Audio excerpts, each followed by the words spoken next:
خاتم لما سبق ناصر الحق بالحق والهادي إلى صراطك المستقيم وعلى آله حق قدره ومقداره العظيم.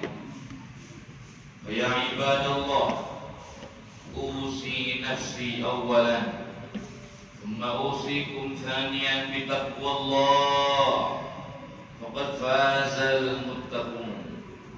وقال الله سبحانه وتعالى يقول: أعوذ بالله من الشيطان الرجيم، يا أيها الذين آمنوا اتقوا الله حق تقاته ولا تموتن إلا وأنتم مسلمون. وقال نبينا ونبيكم محمد صلى الله عليه وسلم: اتق الله حيثما كنت وأتبع السيئة الحسنة تمحوها وخالق الناس بخلق حسن. Ma'asyiral muslimin, sidang Jumat yang dimuliakan Allah Subhanahu wa taala. Setiap Jumat sering sekali kita mendengar khatib menyerukan, menghimbau untuk bertakwa kepada Allah Subhanahu wa taala. Tanyakan kepada diri kita, apa itu takwa? Dan sudahkah kita menjalankan takwa? Ma'asyiral muslimin, sidang Jumat yang dimuliakan Allah, at-taqwa ibaratun 'an imtithali awamirillahi wa ijtinabi nawahihi. Takwa adalah melaksanakan perintah-perintah Allah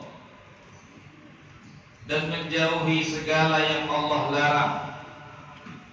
Dan termasuk bagian takwa yang sering sekali dilupakan oleh umat muslimin adalah memperbanyak taubat kepada Allah Subhanahu wa taala. Bertobat kepada Allah setidaknya satu hari satu kali minimal. Ibadah ini yang banyak dilupakan oleh umat muslimin karena ada pemahaman-pemahaman yang berasal dari syaitan yang mengatakan percuma kau tobat, besok maksiat lagi. Percuma kau tobat, besok menantang Allah lagi. La wallahi, demi Allah tidak ada kata percuma untuk bertobat kepada Allah. Mari kita renungkan, Allah Subhanahu wa ta'ala menciptakan beberapa komponen makhluk dengan beberapa tingkatan. Allah ciptakan malaikat, Allah ciptakan para rasul dan para anbiya, kulluhum ma'sumun. Mereka semua maksum. Malaikat, para nabi, para rasul, semuanya dari awal penciptaan Allah tercatat menjadi makhluk yang tidak mungkin maksiat. Tidak mungkin mereka menentang perintah Allah.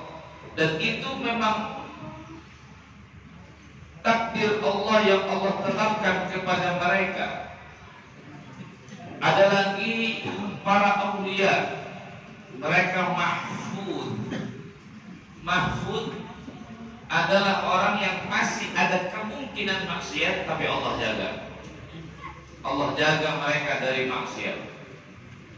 Lalu tanyakan diri kita, kita malaikat bukan, nabi dan rasul bukan, para aulia juga bukan. Lantas kita ini makhluk yang pasti dosa. Dan tidak ada solusi terbaik bagi pendosa kecuali bertobat kepada Allah. Dan itu memang Allah sengaja.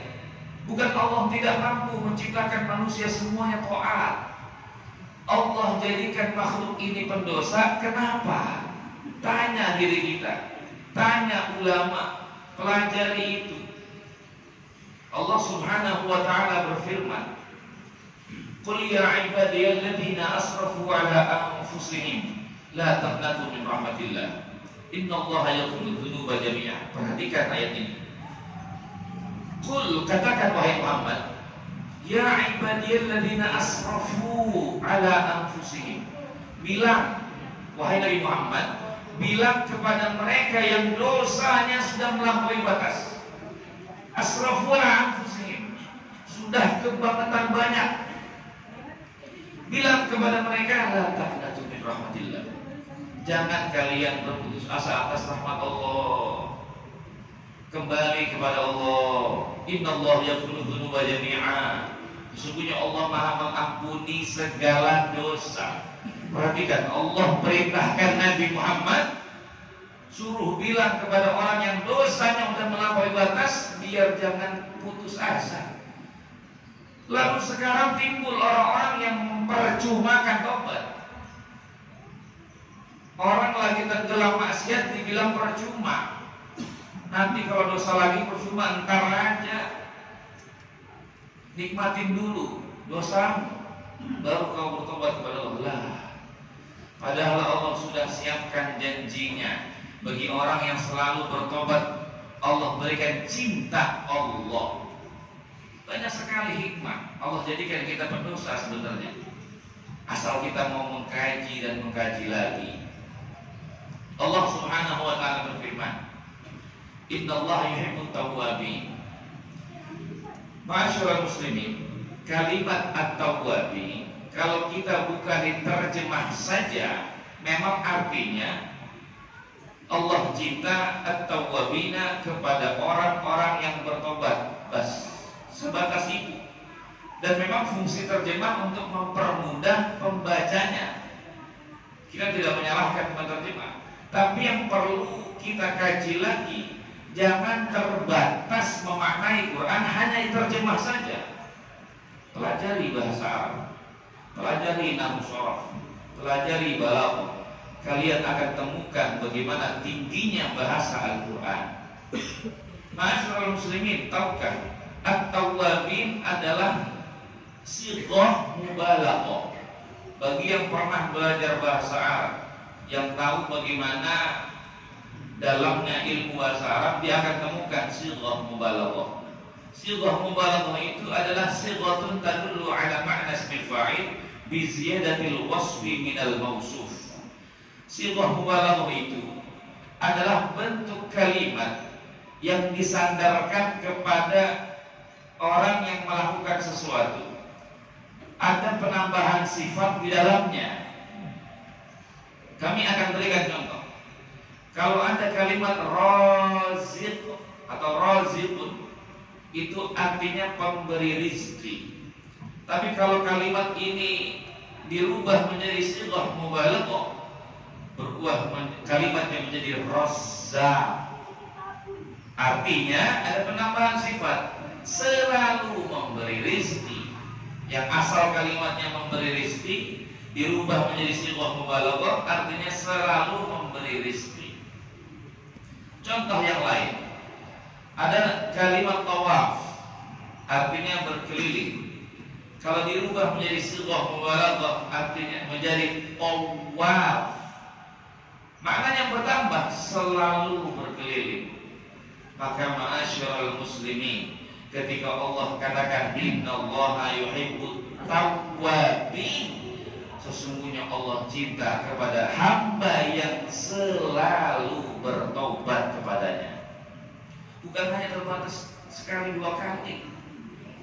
Dan banyak pengaruh-pengaruh syaitan yang tidak jelas ilmu ini sanadnya dari mana, mengambilnya kepada siapa. Yang mengatakan percuma tobat kalau masih maksiat, lah, tidak ada percuma maksiat, tidak ada percuma tobat kepada Allah. Meskipun kita maksiat lagi, esok harinya tobat lagi kepada Allah.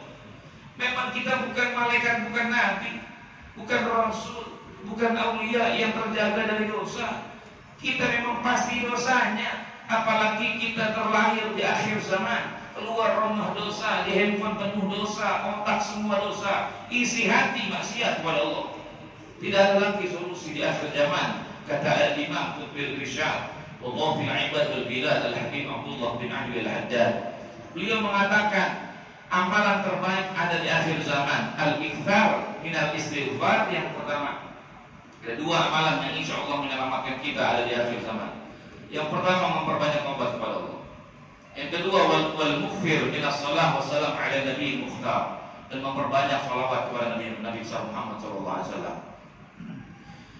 Lihat bagaimana Nabi Muhammad SAW dalam sabdanya, beliau katakan, inni la astaghfirullah fi kulli yaumin wa laila mi'ah marrah.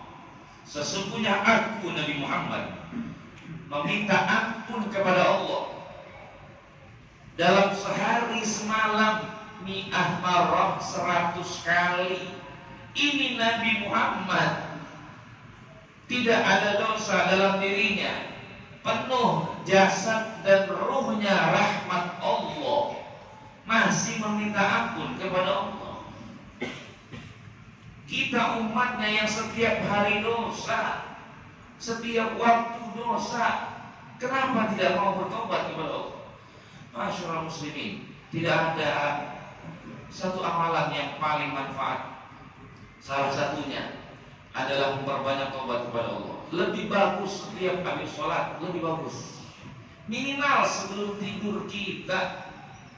Itu trik syaitan yang mengatakan nanti tobat, percuma kalau masih maksiat. Itu tujuannya biar nanti muslimin ini menunda tobat.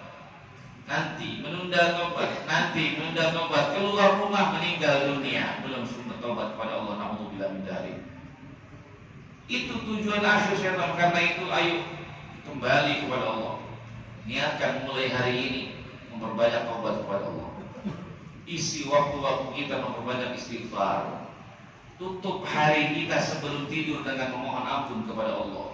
Lebih bagus lagi gelar sejadah sholat sunnah taubat setiap harinya. Kalau tidak mampu, yang penting mohon ampun kepada Allah.